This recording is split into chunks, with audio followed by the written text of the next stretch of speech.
From early on in our marriage, we both wanted to have a child. We longed for a little one to call our own. But no matter how much we tried, nothing seemed to work. My wife could not get pregnant, and while we watched our friends start families, we remained childless. Many people suggested adoption, but my wife resisted. She wanted a baby that was her own flesh and blood. As time passed, her sadness grew deeper. She wanted to be a mother so badly, and I could not shake the guilt of not being able to give her the family she dreamed of. After a while, she finally gave in, and we agreed to adopt.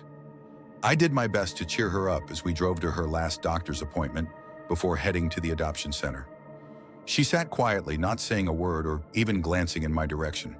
From the corner of my eye, I noticed tears silently rolling down her cheeks. When we arrived at the doctor's office, we checked in and took 2 seats that were available. I noticed a man sitting in the far corner of the room, and he seemed to be staring at us. He had dirty blonde hair and piercing green eyes. His gaze made me uneasy, but I tried not to make much of it. As soon as we sat down, the man stood up. He was tall, at least 6'5", and he had broad shoulders and muscular arms.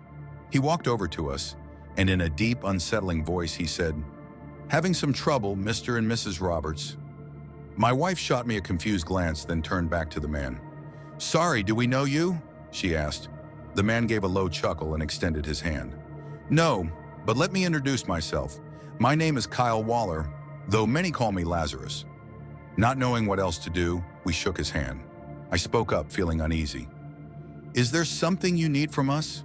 The man's expression darkened as he replied, "It is not I who needs help, but you." Already frustrated and upset, my wife snapped, "Listen, creep, just tell us what you want and leave us alone." The man fixed his gaze on her, his stare lasting long enough that I noticed my wife starting to tremble. Slowly he said, "I know the struggles you and your husband have been through trying to have a child. What if I told you I could help?" An uncomfortable silence followed. I found myself wondering how in the world this man knew about our situation. After what felt like an eternity, I finally asked, "Who the hell are you?" "I serve a higher power," he answered. "No, not God, the one you know as Satan."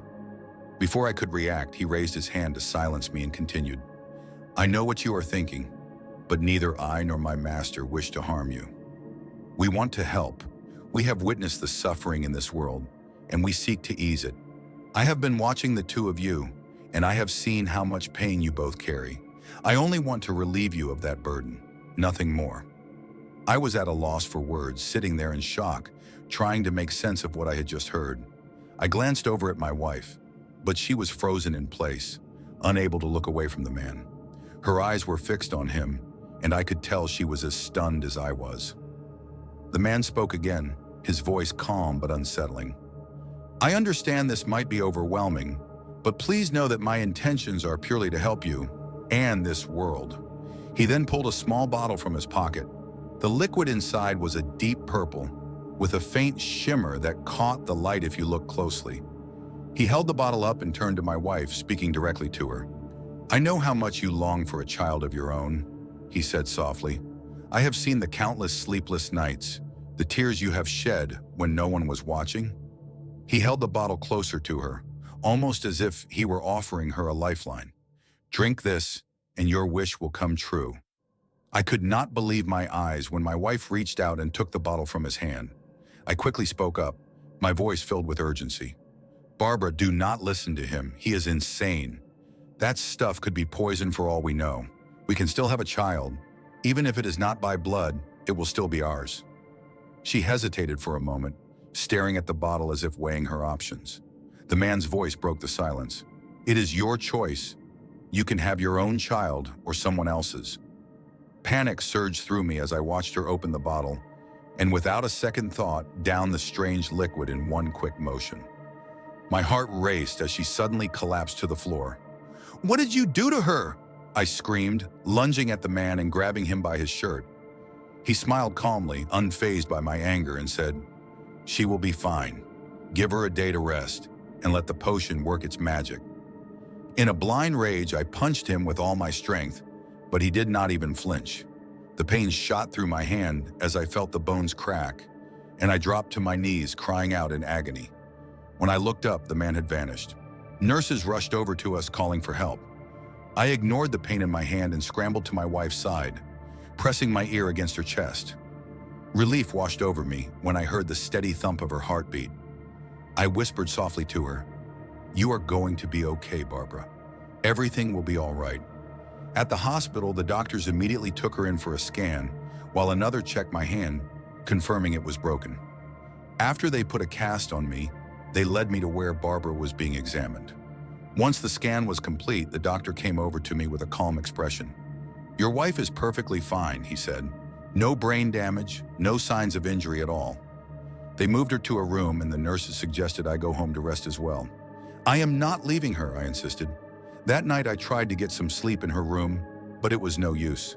I could not shake what that man had said. Let the potion do its work. I glanced over at Barbara, who was resting peacefully. Her breathing was steady, her expression calm. At some point, I must have drifted off, because when I woke up, she was wide awake, staring out the window. "Barbara!" I called out, rushing over to her. She turned to look at me and smiled warmly. "I heard you broke your hand. Are you all right?" she asked. I'm fine, I reassured her. "How are you?" She smiled and kissed me just as the doctor came in. He looked at us both and said, "She is doing fantastic. We ran another scan and, well, this is remarkable. She is pregnant. I do not know how, but she is. It is nothing short of a miracle." He was clearly amazed. "Congratulations!" Barbara hugged me tightly, tears welling up in her eyes. I hugged her back, feeling a strange mix of happiness and shock. The potion, it had worked. But how? I looked at my wife, seeing the pure joy on her face, and reminded myself, "You are going to be a father now. Be happy." The next few months were filled with excitement. Barbara was brimming with life again, smiling more than she had in years, and I could not have been more thrilled. I did not think about the potion or the strange man during that time. All our energy went into getting ready for the baby. We transformed the spare room upstairs into a nursery, painting the walls, buying a crib, and filling it with toys. At the last doctor's appointment, we found out we were having a boy. We painted the nursery blue and made sure everything was perfect for his arrival. As the due date approached, our excitement grew stronger. Finally, on a Saturday morning, at exactly 9:36 a.m., Barbara's water broke. We rushed to the hospital and I waited outside her room for about an hour before a nurse came out to get me. "Are you ready to meet your son?" she asked, her voice filled with excitement. "I am more than ready," I said, my heart pounding. The nurse led me into the room and then quietly stepped out, leaving just the three of us. Barbara was holding our son in her arms and he was sound asleep when I walked in. As I approached, he woke up, but instead of crying, he just looked around with big, curious eyes. Tears filled Barbara's eyes as she gazed at him lovingly. "Our very own beautiful boy," she whispered as I leaned in closer to see him. My eyes began to well up too. "He's perfect," I whispered. "Would you like to hold him?" Barbara asked, smiling through her tears. "I would love to," I said, feeling the joy swell in my chest. Barbara gently placed him into my arms, and I stared down at him. He looked up at me with dark brown eyes and soft, chubby cheeks. He was so tiny but full of life. As we stood there, admiring our little miracle, a voice suddenly broke the peaceful silence. "Congratulations," the voice said. "I am happy to see the both of you so content." We turned sharply and saw him, the man from before, with his dirty blonde hair and those eerie green eyes. He stood in the corner of the room watching us. For a moment, we all just stared at one another before he stepped closer, his gaze shifting down to our son. "He's a handsome little guy, and it looks like he has your eyes," the man said, glancing at me. "Yeah, thanks for your help," I responded, unsure of what else to say. He seemed a bit surprised by my gratitude. "Of course, I'm here to make this world better for folks like you," he said, his tone serious. "You're probably wondering why I came back. I'll get straight to the point." He reached into his pocket and pulled out a crumpled letter. He handed the envelope to Barbara. "Your child will be perfectly healthy and normal," he said, "but only if you follow the rules in this envelope." I had a bad feeling. Something told me there would be a catch. Barbara opened the envelope slowly and pulled out the paper inside. We read the list of rules in silence, our hearts sinking with every line. Rule number 1, The child's name must always be Lazarus, and he cannot be called anything else. Rule number 2, never watch the child while he is eating. Rule number 3, he cannot attend school or interact with other kids. He will not get along with them. Rule number 4, he must be in bed by 10 p.m. every night, no exceptions. Rule number 5, on his birthday, he must stay in his room all day, no matter what. Rule number 6, if you hear screaming from his room, do not go inside. Rule number 7, if his eyes turn yellow, leave the room immediately. Rule number 8, on the night he turns 15, you must chain him outside. If you fail, may God have mercy on your soul. Rule number 9, if for any reason you cannot follow rule number 8, you will have to kill him. We stared at the list, stunned and terrified. We then looked down at our baby boy. How could our son be dangerous? Chaining him up? Yellow eyes? This was madness. What had we gotten ourselves into? Barbara looked up at the man, her voice rising with anger. What is this? Is this some kind of cruel joke? The man's face darkened, and in a low, serious voice, he said, "This is no joke. These rules are real, and you must follow them, no matter what." I looked down at the paper, my voice shaking. Why? What did you do to him? Did you curse him? But when we looked up again, the man had vanished. We were both speechless. Barbara took my hand, her grip trembling, and said, "Dave, I think we have to follow these rules." "Why?" I asked, feeling desperate. "This list is insane. It cannot be real." Barbara was quiet for a moment before she said softly, "Dave, we have a child in our arms that the doctors told us we would never have. How much stranger could this get?" She was right. I sighed and glanced at the rules again. "All right," I said. "Let's start with the first one." I looked down at our son and said, "Hello, Lazarus." As soon as I said his name, his eyes opened wide and he let out a soft giggle. Barbara and I exchanged a glance, and she said with a nervous chuckle, "Well, how hard can these rules really be?" Lazarus grew up to be a bright, intelligent boy. Barbara took on the task of homeschooling him, and she did an excellent job. By the time he was 8, he was already working on advanced math and other subjects. We followed those rules like our lives depended on it. Most of them were easy enough. We always called him Lazarus, and we never watched him while he ate. He was homeschooled, and we did not live near any kids his age. So rules about school and socializing were never a concern. The one rule we hated the most was rule number 5. Every year on his birthday, we had to lock him in his room all day. Lazarus would cry and beg, upset that he could not celebrate, but surprisingly, he never argued about it. Still, it broke our hearts to see him locked away on what should have been a day of joy. The only rule that really became a problem was rule number 6. When Lazarus turned 12, the screaming started.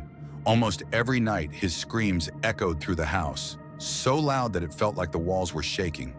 We had to buy earplugs just to get any sleep, but even those barely helped. The screaming went on for nearly 2 months before it finally stopped. After that, things went back to normal, or at least as normal as they could be. I never encountered rule number 7 myself, but Barbara did. One afternoon, she was alone in the kitchen with Lazarus when she turned around and saw him staring at her with bright yellow eyes. She said she bolted out of the kitchen like her life depended on it. It felt like something was chasing her, though she never heard any footsteps behind. After waiting a minute or two, she cautiously went back to the kitchen, only to find Lazarus calmly reading a book. He looked up at her, and for a split second she panicked, until she saw his eyes had returned to normal. For the most part, Lazarus seemed like a regular kid, but when he turned 13, subtle changes started to show. They were small at first. He got angry quicker and became more aggressive, not just in his actions, but in the way he spoke. At night, he would growl in his sleep, a deep, guttural sound that woke Barbara and me more times than we could count. Rules 3 and 4 became harder to follow as Lazarus began to rebel. "Why can't I go to school? Why can't I hang out with kids my age?" he'd demand angrily. "Because you wouldn't get along with them, son," I'd try to explain. "That's bullshit, Dad. I just want some friends. I just want to be normal." What could I say to that? I couldn't tell him about the list of rules. He wouldn't understand, and even if he did, he wouldn't follow them. Rules were the last thing on his mind. Fear crept into our home as Lazarus's 15th birthday drew near. I went to the hardware store and bought the sturdiest chain I could find. When I brought it home, Barbara panicked. Do we really have to chain him up like some animal? We already lock him in his room on his birthday, and now this? She shouted, tears in her eyes. We have to follow the rules, Barbara. If we don't, I'm scared of what might happen, to him and to us. She wasn't happy, and that whole week I could hear her crying softly in her sleep. I felt terrible, but we both knew what was at stake. The night before Lazarus's birthday, during dinner, he asked the question we had been dreading. Why don't we ever celebrate my birthday? Barbara and I froze. We had known this day would come, but we had no answer prepared. Barbara spoke first, her voice trembling. Lazarus, just because we don't celebrate doesn't mean we don't love you. Lazarus glared at her, his voice filled with anger. That's not an answer. Why don't we ever celebrate it? We were both silent. Finally, I mustered the strength to speak. We just can't, son. We can't explain why, and I know that makes you angry. We're sorry. His eyes darkened as he slammed his hand on the table. That's the best you've got? You can't tell me why I'm locked in my room all day? This is bullshit. I hate you. With that, he stormed off, slamming his bedroom door. Barbara broke down, sobbing uncontrollably. I tried to comfort her, but she pushed me away. Our son hates us, Dave. These rules are destroying our family. I sat alone at the table, feeling the weight of it all. We had made a deal with something evil. Anyone who makes deals like this is never on the side of good. At 11 p.m. that night, I went to Lazarus's room. He was already asleep. I carried him outside to the shed in the backyard, tied the chain around him, and secured it to the heavy workbench. For extra security, I locked the shed door behind me. I looked at the clock when I came back inside. 11:37 p.m. I crawled into bed, hoping sleep would take me before my nerves did. Then I woke to the sound of screaming. I rolled over and saw that Barbara wasn't in bed. Panic flooded me as I ran downstairs and into the backyard. I found Barbara on the ground, sobbing in fear. I'm sorry, Dave, she cried. I just couldn't leave him. I wanted him to know he wasn't alone. I turned to the shed and saw it shaking violently. We heard the chain snap inside. Oh no, it was only a matter of time before the lock gave way. I grabbed Barbara and helped her to her feet as we sprinted back inside. Just as we made it to the door, we heard the shed door burst open behind us. We bolted upstairs, slamming our bedroom door behind us. The sound of fast footsteps followed, growing louder. We searched for a place to hide and settled on the closet. We squeezed in just as the door to our bedroom burst open. Growling filled the room. Through the crack in the closet door, we saw him, or rather the thing he had become. What I saw was no longer my son. It looked like a goblin, hunched over, crawling on all fours with glowing yellow eyes. It growled like a beast, sniffing around as it searched. Barbara was shaking uncontrollably. I held her close, covering her mouth to keep her from making a sound. The creature prowled around the room, checking under the bed and behind the curtains. Then, its eyes locked on the closet. Please, God, not here. It crept toward us, its glowing eyes staring straight at me. I thought fast and grabbed a couple of blankets from the floor, pulling them over us. The closet door creaked open. We held our breath as the creature sniffed closer and closer, its face pressed against the blankets. I could feel its hot breath on me, inches away. Then, by some miracle, it backed off and crawled out of the room. We stayed in that closet for hours, paralyzed with fear, unable to move. Somehow we fell asleep under the blankets, too exhausted from the terror to stay awake. It was only when the morning light streamed through the windows that we finally dared to move. We crept out of the closet and cautiously searched the house. It was a wreck. Broken windows, shattered glass, furniture overturned. We called for Lazarus, but there was no response. We searched for hours, and when we found nothing, we finally called the police and reported him missing. Our hearts were broken. Our son was gone, and if he ever came back, we'd have to kill him. That night, as we were about to go to bed, there was a knock at the door. Barbara rushed down the stairs before I could stop her. I followed right behind. When she opened the door, she froze. I ran to her side and saw the one person I prayed we would never see again. It was him, the original Lazarus. He stood tall, his presence dark and imposing, his voice deep and hardened. "I gave you a child," he said, his eyes cold, "and all I asked for in return was for you to follow the rules." Barbara and I stood frozen, too shocked to speak. Lazarus continued, his tone unchanged. "I'm not here to punish you. That's not my job. I'm here to warn you. You broke the most important rule. Now you've unleashed a monster into this world." Barbara couldn't hold back her anger. "Why did you give us that list?" she shouted. "You ruined our son's life. I know my son, and he's not a monster. He needs us now more than ever." Lazarus's expression didn't change as he replied, his voice calm. "Did you not read the rules?" "Of course we did," Barbara snapped. "Then you know what's coming. That thing out there is not your son. You know what you must do. I hope you make the right decision." With that, he turned and walked away slowly, disappearing into the night. Barbara slammed the door, tears streaming down her face. "I can't, Dave," she sobbed. "I can't kill our son." I took a deep breath, my heart heavy. "We have to, Barbara. We broke the rules, and now people will die if we don't stop him." She looked at me through her tears, her body trembling with grief. After a long moment, she nodded, her expression broken. "We knew he would return. We just didn't know when." The next day, I went to the local gun shop and bought a shotgun, along with as much ammo as I could carry. I knew we'd need it. That night, we sat in silence by the door, waiting. Hours passed with no sign of Lazarus. Barbara eventually dozed off, and I started to drift too. But then I heard it, a voice, soft and familiar, coming from outside. "Mom! Dad?" I jolted awake. He was here. Barbara stirred as the voice called out again.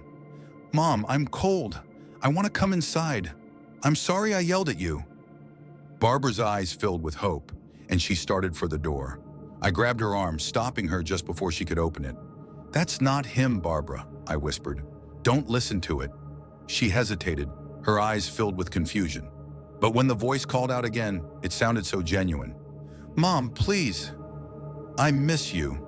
Barbara broke free from my grip and flung the door open. I raised the shotgun, ready to face the creature. But what I saw stopped me in my tracks. It was Lazarus. He looked completely normal, just like the boy we had raised. Barbara rushed to him, wrapping him in her arms, sobbing with relief. But something felt wrong. Lazarus stood there, unmoving, not even reacting to Barbara's embrace. He only stared at the ground. Then he looked up at me. His eyes were glowing yellow. "Barbara, get away from him!" I shouted, pointing the shotgun directly at the thing that had once been our son. But she didn't listen. She kissed his forehead, whispering, "It's okay, baby. We're here." In a single swift motion, the creature grabbed Barbara and sank its teeth into her throat. Her scream died in her throat as blood sprayed everywhere. She fell to the ground, crawling toward me, her eyes wide with fear. I'm sorry," she gasped, her voice barely a whisper. Then she was gone, lying motionless in a pool of blood. The creature turned to face me, its yellow eyes gleaming, its sharp teeth stained with blood. It grinned, a chilling, inhuman smile. I fired a shot, and then I ran. I sprinted to the backyard, hearing the creature's footsteps right behind me. I threw myself into the shed, slamming the door shut just as the creature crashed into it. I held the door with all my strength, but it was no use. The creature was too strong. I spotted a spare lock on the workbench and quickly bolted the door. The creature pounded relentlessly, each hit making the lock tremble. It wouldn't hold for long. My hands shook as tears blurred my vision. This couldn't be how it ended. Not like this. But then a grim acceptance settled over me. If I was going to die tonight, I wasn't going to go down without a fight. I loaded the shotgun, my hand steady now, and pointed it at the door. With one final thunderous bang, the lock snapped and the door flew open. The creature stepped inside, its yellow eyes glowing brighter than ever, its twisted grin stretching wider. It growled low in its throat, a sound that shook me to my core. "Let's have some fun, Dad," it rasped, its voice dark and chilling. I cocked the shotgun and took aim. If this was the end, then I'd face it head on.